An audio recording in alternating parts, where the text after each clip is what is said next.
This week, we have to say goodbye to summer, at least according to the calendar, and welcome fall. For some people, it's the start of their favorite season, where the temperature is cooler but still warm, the days are still fairly long, and nature is at its most colorful in this part of the world.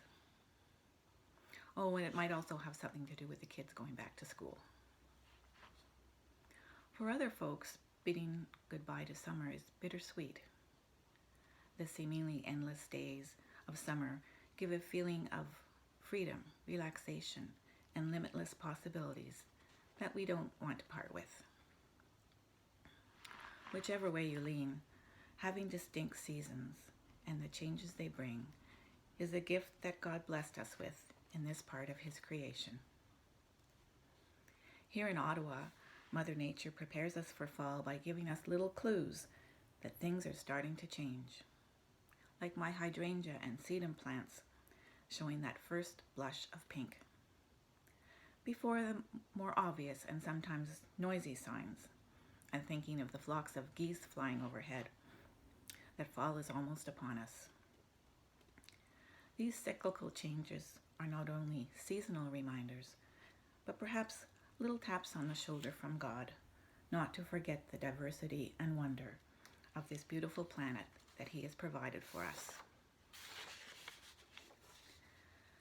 Not only are we entering fall, but as Father Jim and Eleanor Rabnett told us in their reflections over the last 2 weeks, we are also in the season of creation, the annual 5-week Christian celebration of prayer and action on behalf of the earth, our common home.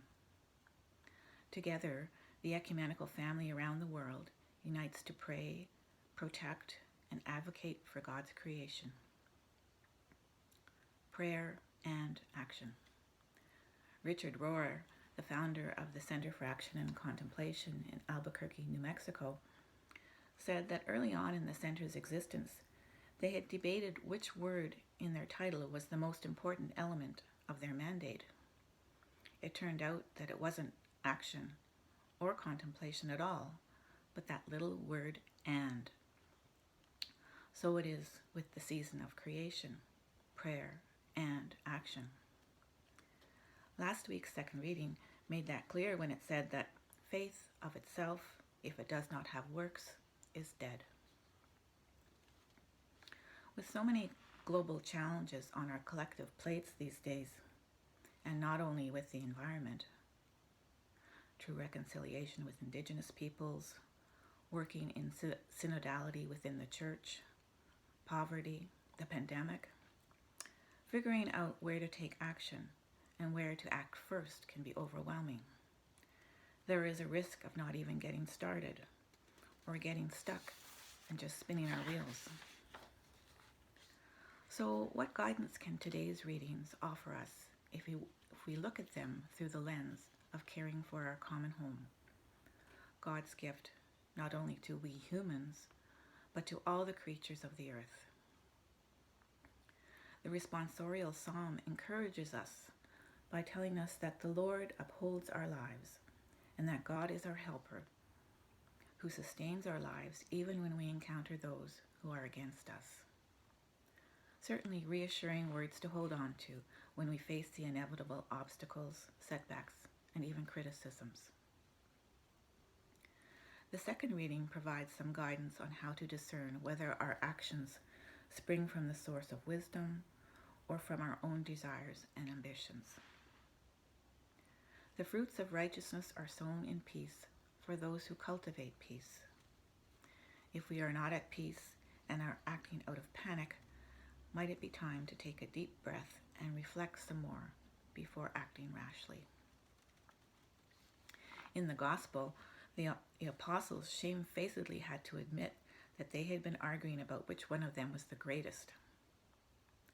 We humans decided that we were the greatest of God's creatures and prioritized not only our needs, but our wants over those of our fellow creatures. Now we have both biodiversity collapse on top of a climate emergency, both subjects of crucial United Nations Conference of the Parties meetings this fall. Children and young people have been leading the way in the fight against climate change. Is the gospel telling us that when we welcome these children, we are welcoming Jesus and his Father who sent him? Might this be God's way of telling us that their wisdom can direct us toward a better, sustainable future? Dominant society has not listened to wisdom voices, and in fact has often disparaged them. Indigenous peoples, women, young people, marginalized people, the poor. Jesus directs us to the children, telling us that is where God resides. If we really want to hear his voice, we should intentionally listen to theirs, rather than just give them the usual tiresome lip service by calling them our future yet again. And of course, we have Pope Francis's encyclical Laudato Si to guide us. At the closure of the year marking the 5th anniversary of Laudato Si, Pope Francis invited everyone to embark on a 7-year journey with him towards environmental sustainability in dioceses, parishes, schools, and other religious institutions. Pope Francis asked, "What world do we want to leave our children and our young? Let us take care of our Mother Earth. Let us overcome the temptation of selfishness that makes us predators of resources. Let us cultivate respect for the gifts of the earth and creation. Let us inaugurate a lifestyle and a society that is finally eco-sustainable. We have the opportunity to prepare a better tomorrow for all." On October 4th, the feast of St. Francis of Assisi, and the end of this year's season of creation, the Vatican will release a 7-year Laudato Si action plan for Catholics and their parishes, schools, and institutions. Its ultimate objective is a fundamental transformation of the spirit of Catholics individually and organizationally to become environmentally sustainable. The Diocese of Ottawa, Cornwall has a Care for Creation team that has recently formed a network of interested parishes, and St. Joe's is one of them. We can look forward to journeying not only with Pope Francis, but with our fellow parishes as we act and grow on this 7-year journey towards transformation. As Pope Francis said, "From God's hands we have received a garden. We cannot leave a desert for our children." Don't forget to vote on Monday, and consider casting it with Pope Francis' message in mind.